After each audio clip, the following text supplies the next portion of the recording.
MSB here, and today I'm answering a request from Ian McCord, who asked for a breakdown on scaling my Mono Ruby Elf Warrior deck, shown here, much in the same vein as my Mono Diamond Cleric deck videos, shown there. Excellent! More than happy to. So, let's get started. So we'll be starting this Mono Ruby Elf deck at level 2, with the shard alignment shown here. So for this deck, we'll be having 2 Spectral Acorns, 2 Hardhorn Cutthroats with boot equipment, 3 Savage Raiders, 3 Ridge Raiders with helm equipment, 3 Ashwood Soloists with chest equipment, 3 Seeing Red, 3 Intimidating Display, 2 Cerebral Jackats, 3 Arena Brawlers, 3 Crimson Clarity, 2 Ruthless Intimidators, 2 Ayatochi Cavalry, 2 Brutal Commanders with Trinket and Glove equipment, 3 Gem-Crazed Berserkers, and 1 Deployment Orders with 23 Ruby Shards. With your first talent point, you'll want to take Fury, which is free, and you'll want to take Warlord Agility, so your battle costs 1 less, and that means with the mercenaries that you'll be taking, Katsuhiro and Augustine, you will be able to battle on turn 1. Once you hit level 3, you want to go to Training Combat, and that will start putting trained troops in your deck, which gives them a +1/+1, and eventually you'll be growing up into this this training side of your talents. Confirm, yes. Now the deck is ready, let's go ahead and see it in action against the Twilight Dream boss, which you'll likely reach about level 2 or level 3. Okay, against Sister Midnight. This is the Diamond Blood variant of Sister Midnight, which if you followed my previous guide, my Twilight Dream farming guide, is just basically spamming the top answer for all of the dream animals. This looks great, it's got 2 unblockables, it's got stuff. You do stuff and junk and things. Ooh, hey, cool. What do I need? 1, 2, 3. Let's go ahead and smack them. Go up to 3 resources, and I'll just do Ridge Raider and Cavalry. So this, of course, is unblockable because I have another Orc out. Sister Midnight does have Vampire Kisses, which is a bit annoying because you can't put all of your resources into you know, 1 troop because it could get Vampire Kiss, but Cerebral Jackhat for resource. Yep, swing with both. Yep, swinging with both. Cerebral Jackats are, of course, in my opinion, superior to Deployment Orders. Okay, that's fine. Yep, it's a 3/3. It's okay, all my stuff's unblockable eventually, so throw out a resource. Draw another card, that's fantastic, I love not drawing anything. So now Crimson Clarity, spend 2 for Deployment Orders, spend another 2 to draw 2 cards, and I get another Ridge Raider, which is not bad, and a whole lot of resources. This is fine.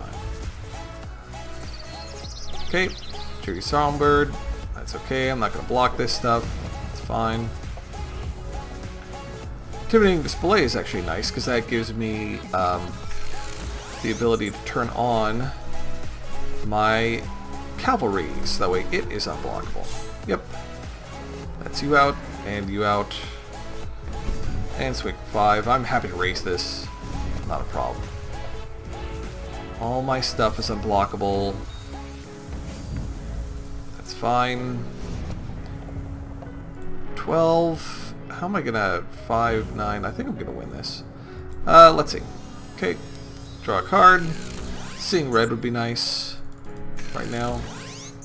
This Intimidator's not too shabby. So I can deal 2 damage to troop. I could kill off this giant mosquito. That might be worthwhile. I could actually make this.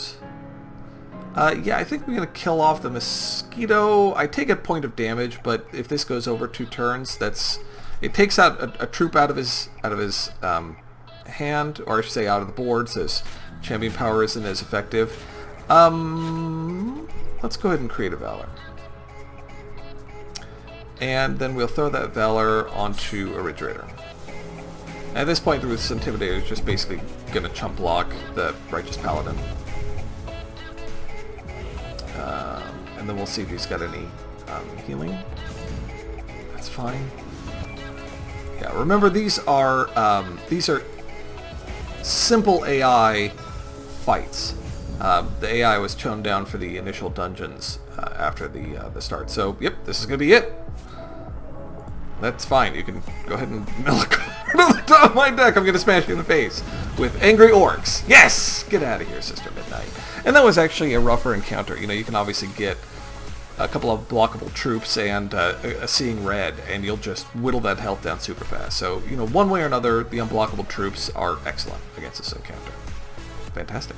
Moving on in levels, at level 7 is where you start to unlock some of the power of the Mono Ruby Elf deck, now having 3 legendary Ruby cards that you can use. So, in the level 7 version, there are 2 Spectral Acorns, 2 Hired Horn Cutthroats with boot equipment, 3 Ridge Raiders with helm equipment, 3 Ashwood Soloists with chest equipment, 3 Seeing Red, 3 Intimidating Display, 3 Cerebral Jackhat, 3 Arena Brawler, 3 Crimson Clarity, 2 Ruthless Intimidator, 2 Ayatochi Cavalry, 2 Brutal Commander with Trinket and Glove equipment, 3 Gem Crazed Berserker with the Minor Ruby of Valor gem, and 3 Zakoi High Clerics with weapon equipment, which also has the Minor Ruby of Zeal and Major Ruby of Twin Strike gems. Of course, you're not level 10 yet, so you don't have access to the Warrior gems, but these gems still do a lot of work. For talents, you'll be going into Reinforcements, so you can put a random trained troop from your deck into your hand, and you'll also be going into Training Deployment, so your troops have speed. And then because you have a point left over, you'll go into Warlord Parrying, so you're dealt no damage when you battle a troop. Save the talents. Now the deck is ready, let's go ahead and take it for a spin against a much more difficult encounter. Okay, against Wictor, going second, never fun. Spitfire Elemental is a Ruby Troop, which is really annoying. I'm going to keep this hand. I'm going to keep it because I think I can live 3 turns and not die. We'll see. We'll see. I can't help, of course, that my opening hand has a Zakoi in it, which is improperly costed. I don't have a level 7 warrior, elf warrior, and I'm not going to make a new character just to do this, but basically I will only play the Zakoi for 5 resources, so I will not play it early and cheat. So right now, for example, if I was with my level 15 deck, I would just pop this champion power, and of course I'd have 4 resources and I could play Zakoi, but I can't do that right now. I have to wait until next turn. Yep, done there. So we are going to play this straight up. He beats me. Straight up. I swear, John Malkovich's Russian accent in Rounders is like one of the best things ever. Okay, so this is the one that we want to play because it'll do 2 damage to me. Yeah, I'm gonna hit. I'm actually going to do a couple of things on this one. I'm going to play out, and I'm going to make... Oh, that's a tough one. Do I make him not block and then play this next turn? Because this is 3. Yeah, I'll make him not block. I'm still okay. And then what I'm going to do is I'm going to Valor my Zakoi, so that way I can block the Mindpire Wraith. And then next turn it'll be Ayatochi Cavalry into Seeing Red. Do I want to do that? What was his thing? I'm going to actually block the Spitfire Elemental. Oh, look at him. Look at him dumping all these cards on me. What a smarty smarter pants. Well, I'm glad I got rid of the Elemental then, because that guy is just horrible. Okay, so which one is... This is 2 damage. This is trained. Obviously not fantastic, because I'm going to take another 3 points of damage. But then since I've got the talent where I don't take damage when I battle, I think I'm going to battle one of these dudes off, and then we'll see what we pull. Okay, another resource. Okay, that's fine. So we're going to play that out. This is good. Play this. Creative Valor. Battle this dude off. And then what we will do is we are going to Ayatochi Cavalry. But I'm not going to Seeing Red him because I want to be able to kill this Mind Pyre, and it must attack next turn, so. Block. Let's see if he's got another combat trick. Nope. Okay. And the Spitfire Elemental is gone, so that's great too. Perfect! Cerebral Jackhat. Throw this in. Ridge Raider is good. Obviously not the best. Now, what I am going to do here is I am going to Seeing Red this Ayatochi Cavalry because I've got 2 blockers, and I really want to start putting some damage into Victor. And the Ayatochi Cavalry, because he's Valorous, non-Valorous troops cannot block him, which is great. So let's go ahead and get this. Yep. Gemcrace Berserker. We will... let's go ahead and Valor the Gemcrace Berserker. And swing. Down to 8. And this is it. And swing and win. So yeah, even Winnie had excellent answers for my troops, and I pulled a few resources in a row, still had very good average luck with this one. So, yep, see ya. Get out of here, Victor! Don't need you no more. Yeah, deck's still very strong. Moving on in levels, the next power spike comes at level 10, where you finally get to have 3 Ruby Uncommons in your deck. This lets you reduce a lot of the variance, and so, in the deck, now is 3 Spectral Acorns, 3 Hired Horn Cutthroats with boot equipment, 3 Ridge Raiders with helm equipment, 3 Ashwood Soloists with chest equipment, 3 Seeing Red, 3 Cerebral Jackhat, 3 Crimson Clarity, 3 Ruthless Intimidator, 3 Ayatochi Cavalry, 3 Brutal Commander with Trinket and Glove equipment, 3 Gemcrace Berserker with the Minor Ruby of Valor gem still, and of course 3 Zakoi High Cleric. Now, at level 10 you'll unlock your warrior class gems. So at level 8 you'll take Warlord War Machine, at level 9 you'll skip a talent, at level 10 you'll take the class gems and put into either Training Regimen or Training Tactics. At level 11 you'll just take whichever other talent you didn't take before. Save those. Now the deck is ready, let's go ahead and take it for a spin against an AZ2 encounter this time. Okay, against the Kraken! Release the Kraken! Of Portsmouth.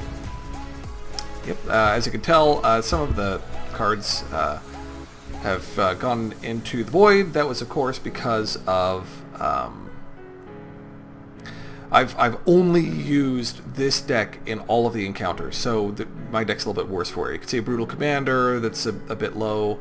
Lost a couple cards because of a tentacle, Grasping Tentacle that came through. Yeah, this is great. Brutal Commander plus Seeing Red is amazing turn 2. You'll see what I mean. So let's do this. Throw out the Hired Horn Cutthroat just so we can get some damage in. And attack. So yeah, basically what you want to do when you're playing Portsmere, I mean, optimally you use 2 decks. You use one of your mercenaries to take a couple of the bad encounters, especially the ones that can do that permanent damage to you. But when you don't have that, you just need to be smart with your the games that you concede.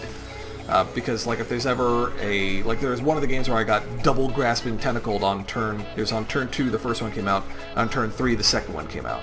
And I was like, okay, well enough of this, I'm not going to have, you know, the 8 plus another 16 out of my deck. That's just ridiculous. So here is what I mean. You can get some great cards. Now, again, while I could grab a Zakoi, because I'm level 15 right now, I'm going to play it legit and grab another Brutal Commander and just pretend that the Zakoi was actually 5 cost. And I only did 4 damage, so that means that I could grab a troop that costs 4 or less, but we're running this as if I'm level 11, and that means I don't have the talent that reduces the cost below by 1 for any legendary card. So, yep, Stormcloud, that's fine. Yep.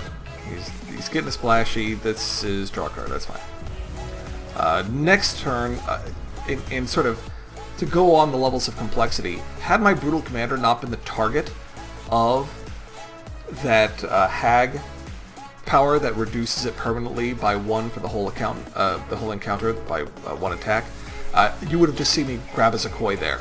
And then turn 2, I would have been doing insane damage. So, had to wait for an extra turn, but again, still great. Perfect. Train troop for 1 cost. Yes, sign me up. So now, he's drawing a card, which is fine. Now I'm grabbing his Zakoi. This is the first troop. Let's see, do we have any more there? Train, we'll do trained. And Valor, because we just want lots and lots of Swift Strike. And now, we can grab our Zakoi. Because I did 5 damage, and we're pretending his cost is 5.